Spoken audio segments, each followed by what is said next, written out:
Dans cette vidéo, je vais te parler en toute transparence de mes aventures entrepreneuriales. 5 ans que j'échoue, 5 ans que je réussis. Bref, c'est avec alternance, il n'y a pas une progression constante et c'est ça l'entrepreneuriat. J'en ai tiré au fur et à mesure de mon expérience 5 leçons clés qui vont te permettre de t'en sortir plus rapidement et plus sereinement dans ta vie d'entrepreneur. Alors ma première aventure n'a pas été dans la vidéo mais dans le e-commerce. J'étais à Neoma Business School et c'était aux alentours de 2016 à 2018. J'ai lancé avec 3 autres personnes, 3 autres associés, une boîte d'objets connectés. C'était un site e-commerce. Son petit nom, c'était Bigitech. Et vraiment, le but, c'était de sourcer, de repérer des objets connectés d'Asie ou des États-Unis et de les mettre sur le marché francophone, notamment français. Le but, vraiment, c'était d'optimiser le quotidien des clients via la domotique. Bon, ça a été une première expérience assez fracassante, j'ai passé beaucoup de temps à faire des choses que j'aimais pas forcément, et ça a été le premier échec. On n'avait pas assez de ventes, j'étais pas assez motivé par la mission, j'étais pas convaincu par les produits non plus, tout n'était pas au top. Et à travers cette expérience, j'ai compris que je ne voulais pas vendre des produits moyens des autres, mais que je voulais plutôt vendre des produits excellents ou des services qui m'appartenaient et que je mettais au service de mes clients. Donc c'est comme ça que je me suis lancé dans la vidéo. On revient un peu en arrière en 2015 quand j'étais en Irlande. C'était un stage été intelligent avec Neoma où on devait travailler dans un hôtel-restaurant. On avait différentes missions, serveur, barman, jardinier, etc. Le but c'était de progresser en anglais. Et durant ce premier voyage, j'avais ma GoPro, j'avais mon appareil photo. Voilà, je bricolais un peu en vidéo. Je commençais à faire mes premières prises et mon premier montage. Et c'est comme ça que j'ai vu le pouvoir de la vidéo, le pouvoir d'impacter les gens, le pouvoir de raconter une histoire au travers de belles prises, au travers de l'humain, tout un tas d'émotions qui te permettent vraiment de vivre une expérience, je pense, la plus immersive. On parle souvent de réalité virtuelle, mais pour moi déjà, la réalité virtuelle, c'est le cinéma déjà qui est en premier lieu à chaque fois. Et vraiment ça, c'est ce qui m'a permis au final de me dire « Waouh, t'es passionné par la vidéo, alors essaye d'en faire ton métier ». Et 2 ans plus tard, c'est là que j'étais en Erasmus en Suède, vraiment ma plus belle expérience. 8 mois de folie à voyager en Europe du Nord, à parler avec des étrangers. Bref, j'ai fait beaucoup de vidéos là-dessus, tu pourras les retrouver sur ma chaîne. Et au final, c'était le dernier voyage de l'Erasmus. On était en Norvège, j'étais parti avec un Marseillais qui s'appelle David, si tu regardes la vidéo. Et c'était vraiment marrant parce que déjà, on avait une super endo, on avait une super vue inspirante. Et je me suis posé la question consciente, tout en appréciant le moment, bien sûr. Mais je me suis dit stratégiquement, ok, maintenant, qu'est-ce que tu veux faire de ta vie? Est-ce que tu veux être dans du marketing digital pour vendre des produits d'autres personnes, être salarié à Paris, etc. Ça va pas te convenir, tu le sais déjà au fond de toi. Si tu écoutes ton intuition, tu sais que c'est pas pour toi. Ou est-ce que tu veux plutôt vivre de ta passion, essayer de te former un maximum, commencer à avoir tes premiers clients et kiffer, créer des vidéos pour des clients, les aider, voir un peu les étoiles dans les yeux et aussi te faire plaisir en vidéo sur YouTube à partager du contenu qui toi te plaît et qui plaît aux autres, je pense. Donc c'est à ce moment en 2017 où je me suis dit je me lance à fond dans la vidéo. Et après en 2018, je suis parti à Singapour, je me suis formé pas mal en vidéo avec une formation américaine, full-time filmmaker, avec également aussi des tutos YouTube, donc pas mal de choses. J'ai emmagasiné un maximum d'informations et ensuite j'ai testé à fond sur le terrain mes compétences pour voir si déjà j'aimais ça. Deuxièmement, pour voir aussi si j'étais bon et je pouvais vraiment proposer une belle expérience aux clients. Et au final, voilà, tous ces tests ont été validés et c'était parti pour me lancer dans la vidéo à 100%. En 2021, je me lance dans une aventure totalement différente, une marque de vin. Maxime, qui est mon ami et qui est devenu aussi associé, on s'est rencontrés sur une vidéo, c'était une prestation où je l'interviewais pour un autre service de la région. Et au final, voilà, au fur et à mesure de nos échanges, des soirées, etc., on a bien discuté, on a bien sympathisé. Et c'est là au final qu'on a créé Max & Friends. C'est son rêve à lui. Et vraiment, moi, ça me fait vraiment plaisir de faire partie du projet. Parce qu'au final, je remets en avant et je réutilise mes compétences photo et vidéo dans le Max & Friends pour le promouvoir sur les réseaux sociaux et vraiment valoriser tout, pour moi, toute l'expérience qu'on veut mettre en avant. Et l'expérience, c'est quoi? C'est un peu le pitch du coup de l'entreprise. Notre mission, c'est de proposer des vins authentiques, le plus naturel possible, qui respectent l'écosystème vivant, qui respectent à la fois la planète et aussi l'être humain. Donc comment on fait? On met le moins d'intrants possible dans les vignes. Il n'y a pas de sulfite ajouté dans les caves. On est vraiment sur aussi de l'agroforesterie, permaculture. On veut aussi remettre des arbres dans les vignes. voilà, il y a beaucoup de choses à faire. Il y a aussi lithothérapie, musicothérapie, enfin, plein de méthodes innovantes pour essayer de proposer un produit le plus naturel possible qui va faire plaisir aux consommateurs et qui va aussi ne pas détruire le moins possible la planète. Et c'est vraiment important aujourd'hui de préserver et l'environnement et la santé des consommateurs, parce qu'on n'a qu'une planète, on n'a qu'un corps, c'est notre maison, et il faut vraiment en prendre soin. Si tu veux vraiment suivre l'aventure, notre aventure dans les vignes, je t'invite à aller sur le compte Instagram de Max & Friends. Tu pourras y trouver tout ce que je crée d'ailleurs en photo et vidéo, et tu pourras voilà, trouver des petites vidéos assez authentiques, transparents. Le but vraiment, c'est pas de montrer que les vendanges où il y a du soleil, etc. C'est de montrer quand il pleut, c'est de montrer quand il fait super chaud et que c'est désagréable d'aller aux vignes. Vraiment, le but, c'est de montrer la totale transparence et la réalité d'être vigneron. Voilà. Alors, ma première conviction, et c'est la première leçon de cette vidéo, et je ne pense même pas en fait que tu peux entreprendre sans ce point, c'est la capacité d'apprendre, de tester et d'améliorer en continu. Entreprendre, pour moi, c'est vraiment une école de la vie. C'est un mélange pas toujours équilibré d'apprentissage théorique et d'apprentissage pratique. Alors certes, tu peux apprendre via des formations en ligne, un peu des livres de dev perso, des livres business, des séminaires, etc. Mais tu dois vraiment te mesurer à ton marché en proposant tes services. Tu dois avoir un pitch solide, tu dois le pitcher, tu dois tester ton offre, tu dois voir si le marché accepte ou non cette offre. Si elle accepte, tu peux affiner ton produit, tu peux le perfectionner pour qu'il corresponde encore davantage à tes clients. S'il y a un rejet du marché, tu dois revoir ton offre et voir ce qu'il cloche. Et au final, voilà, tout ça, toute cette boucle, c'est vraiment important d'apprendre, de tester, d'améliorer en continu et de réitérer cette formule, ce combo pour être toujours dans un mindset de progression constante, de dynamique, de j'apprends, j'intègre, je teste. Et c'est comme ça au final que tu peux être toujours en croissance continue. Donc on parle d'amélioration continue, de dynamique, voilà, toujours des termes. Le but c'est d'être toujours, de s'améliorer chaque jour pour avoir une entreprise qui soit pérenne, pour avoir une activité qui soit viable et pour aussi te sentir accompli toujours sur le long terme. Si tu ne progresses pas dans ta vie, je pense que tu vas t'ennuyer, je pense que tu vas vouloir te challenger et progresser. Parce que c'était un coach de basket qui disait ça. C'est dans le dépassement de soi qu'on éprouve du plaisir. Et je pense que c'est tellement vrai. Si tu ne testes pas, tu vas tomber de haut. Ton produit peut être génial pour toi, mais le marché n'en veut pas du tout. Du coup, tu vas perdre du temps, tu vas perdre de l'argent. Bref, tu vas devoir recommencer à zéro, tu vas te décourager, etc. Et c'est vraiment pas top. Le but pour moi, c'est d'adopter un peu la méthode Lean Startup.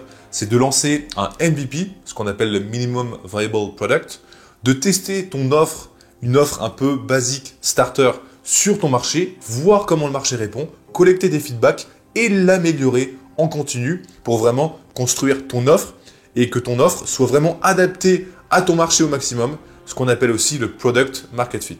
Pourquoi améliorer en continu? L'amélioration est la dernière étape de ce combo. La boucle est bientôt bouclée. Pour améliorer, tu dois sûrement apprendre, tester et améliorer, etc. Donc, on est dans un cercle vertueux pour une croissance toujours constante. Et c'est aussi une des devises de Tesla. Quand je suis allé du coup à la concession à Lille chercher la Tesla Model 3 Performance, j'ai vu vraiment sur un panneau, c'était presque un flyer en fait, c'était l'amélioration continue. Et pour moi, ça correspond vraiment bien à cette mentalité de progression constante et de dynamique de se remettre en question et d'apporter toujours plus de valeur à ton client et à ton marché. Si tu ne fais pas ça, tu vas avoir un produit qui va commencer à être désuet, obsolète. Tes clients vont commencer à être satisfaits, mais sans plus, parce que du coup, la concurrence va commencer à pousser avec des nouveaux services et des nouvelles méthodes de mieux faire et de mieux délivrer de la valeur à ton client.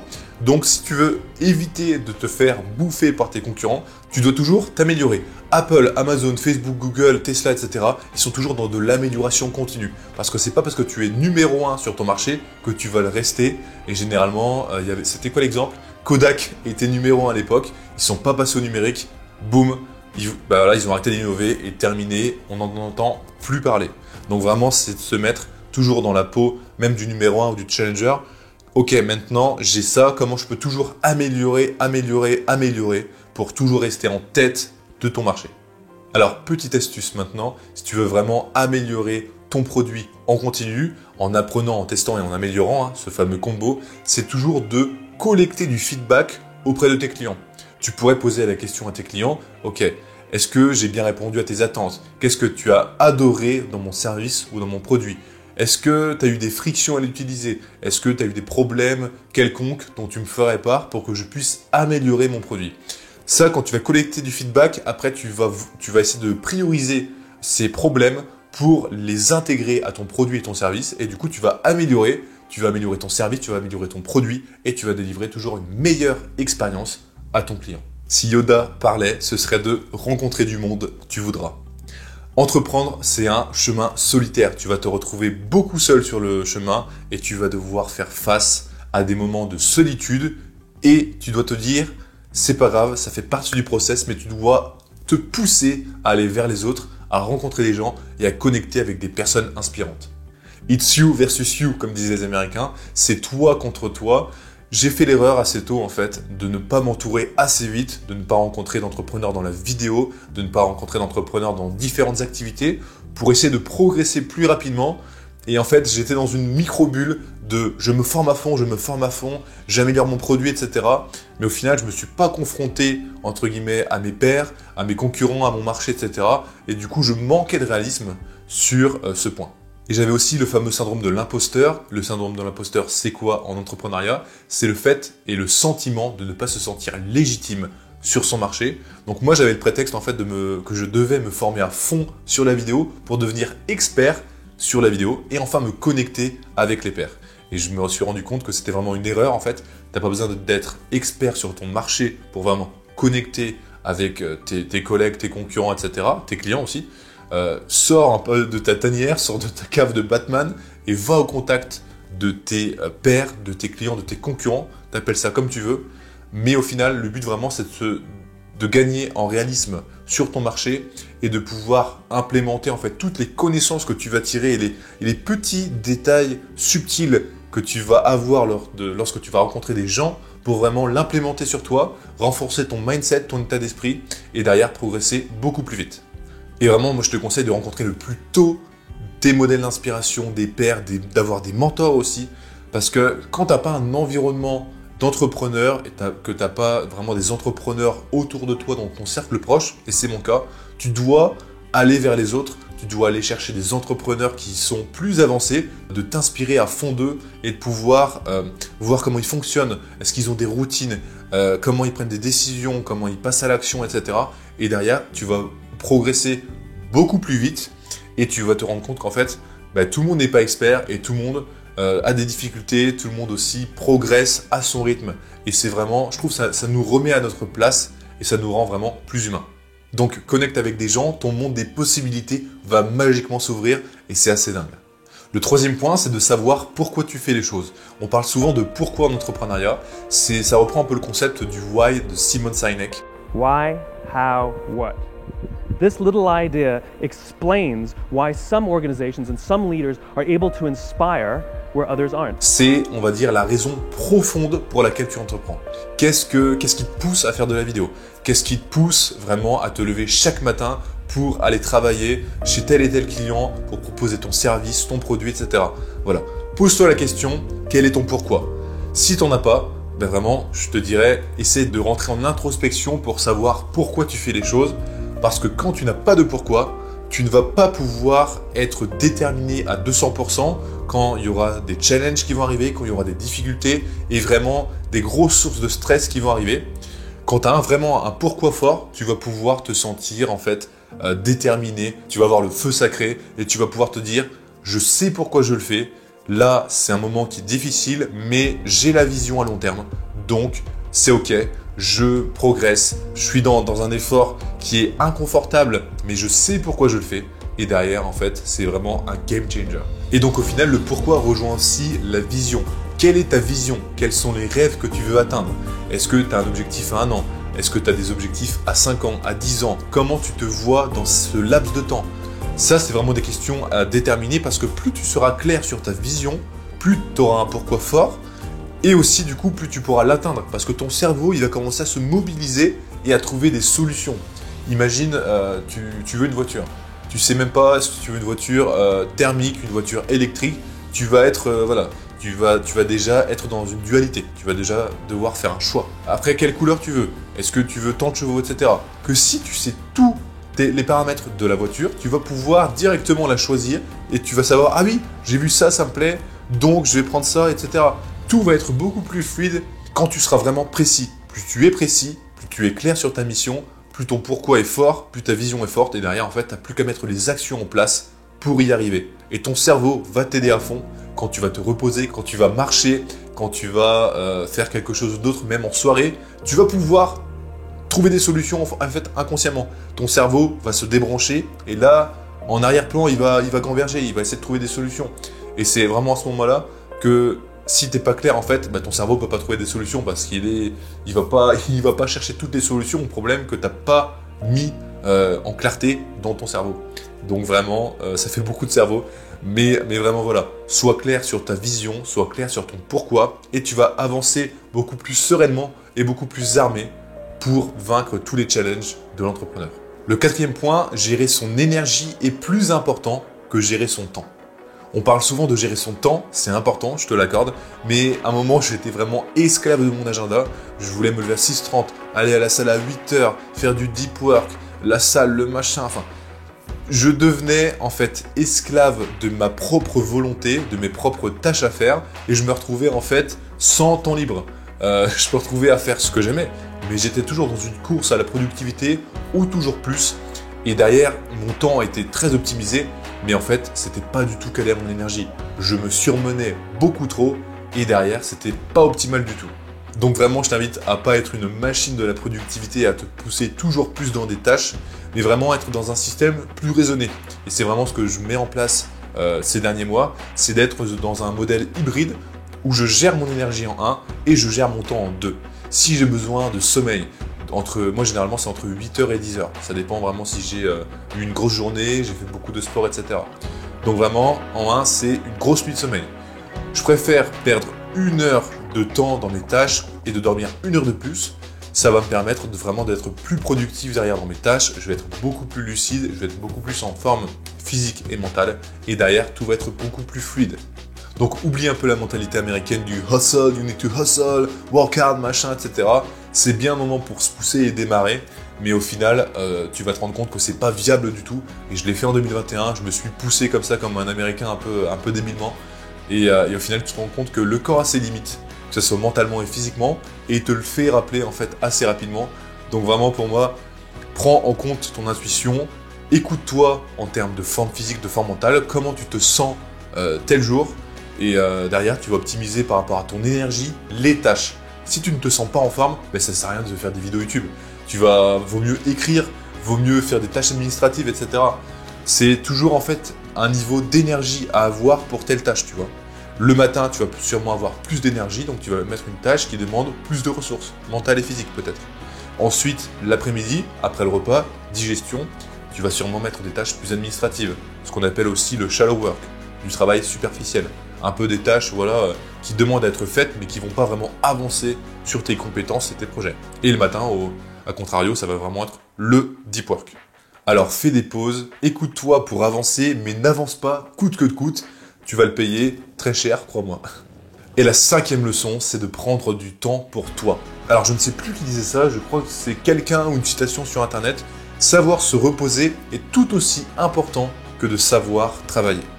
Alors dans mon cas, j'ai vraiment une belle force de détermination, de persévérance et je suis prêt à travailler beaucoup pour accomplir de grandes choses à mon niveau.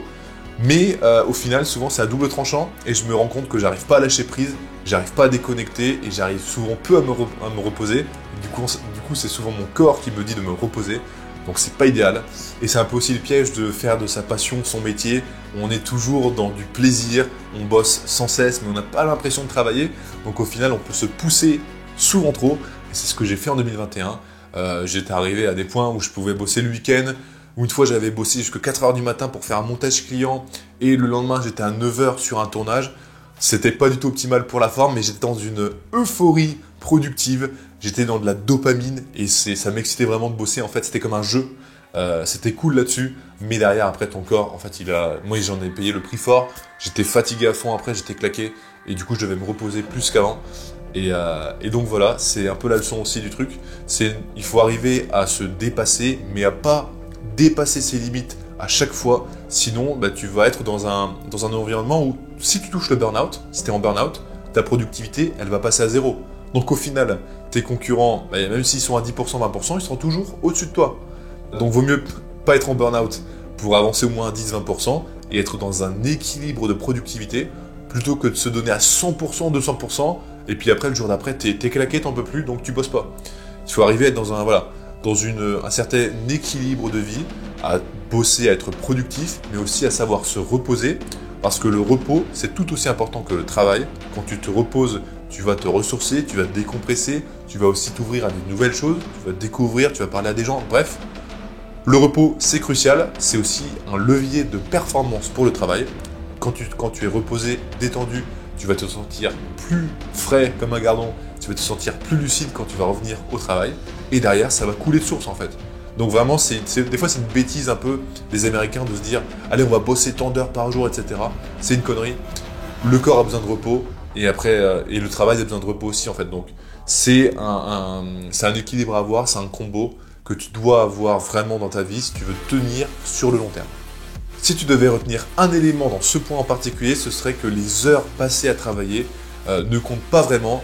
On ne compte pas les heures, on n'est pas salarié. C'est vraiment la productivité qui compte, c'est ton efficacité et ta vitesse d'exécution. Si tu as un résultat à atteindre, il vaut mieux l'atteindre en 2 heures plutôt que d'atteindre ce résultat en 4 heures, 5 heures sur une journée et de ne pas se reposer. Il vaut mieux que tu sois efficace à fond et que tu te reposes à fond ensuite. C'est ça, c'est 100% travail et ensuite 100% déconnexion.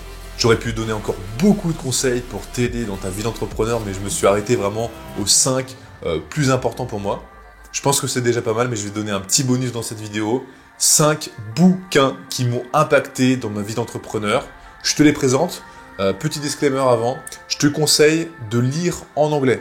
Souvent, quand tu lis en anglais, tu vas aller à la source en fait des origines de l'auteur. Si l'auteur est anglais, tu vas lire en anglais. Si l'auteur est français, tu vas lire en français. Mais vraiment, c'est d'aller à la source du livre, de la langue du livre, pour en tirer vraiment tout le meilleur. Généralement, on a des petites pertes à la traduction en français. Donc vraiment, lis en anglais. Même les livres aussi dans la langue d'origine sont souvent moins chers. Généralement, même Amazon en fait prennent une commission. Je ne sais pas comment ils font, mais c'est toujours plus cher en français traduit. Donc voilà, moi vraiment, je te conseille de lire en anglais. Et ça va aussi te permettre ensuite de pratiquer ton anglais et d'aller faire des recherches en anglais là où tu as les plus grosses ressources du monde. Donc ma première recommandation de lecture, c'est La Semaine de 4 heures. C'était mon premier livre de business, style de vie, dev perso. Tu le mets dans la catégorie que tu veux. Vraiment, La Semaine de 4 heures, c'est comment travailler le moins possible et de profiter à fond. C'est d'avoir des systèmes qui tournent pour toi, d'avoir une activité qui sert à ta vie plutôt que l'inverse, que ta vie serve à ton travail. La deuxième recommandation, c'est Deep Work. C'est comment retrouver la concentration dans un monde de distraction. Donc c'est vraiment l'esprit d'être super concentré en mode sprint dans ses tâches, d'avoir le maximum de retour sur investissement, d'être super productif, sans distraction, et ensuite de se déconnecter à fond et de faire ce qu'on veut. La troisième recommandation, c'est en anglais, c'est Flow, The Psychology of Optimal Experience. Quand tu es en deep work, tu vas pouvoir tomber dans le flow. C'est un état un peu invisible où tu vas te sentir en totale fluidité. Tu vas avoir le bon challenge, tu vas avoir les bonnes compétences à mobiliser et tu vas sentir en fait que tout est fluide, que tu es productif naturellement et tout va s'enchaîner magnifiquement bien. Et une fois que tu as vraiment travaillé et as fini ta période de deep work et de flow, tu vas te sentir super accompli. La quatrième recommandation, c'est Essentialism, The Disciplined Pursuit of Less. C'est à propos du minimalisme et c'est à propos aussi de se concentrer sur une ou deux tâches pour avancer à fond dans son activité. Généralement, on veut faire plusieurs choses, on veut être multitâche, mais ça marche très peu. Donc il vaut mieux concentrer son énergie sur un projet plutôt que de se disperser en essayant d'être partout à la fois. Tu vas voir, tes résultats vont être beaucoup moins importants. All right, you can do 10 things to like the first degree, like this right here, and that's how well you'll do all 10 things.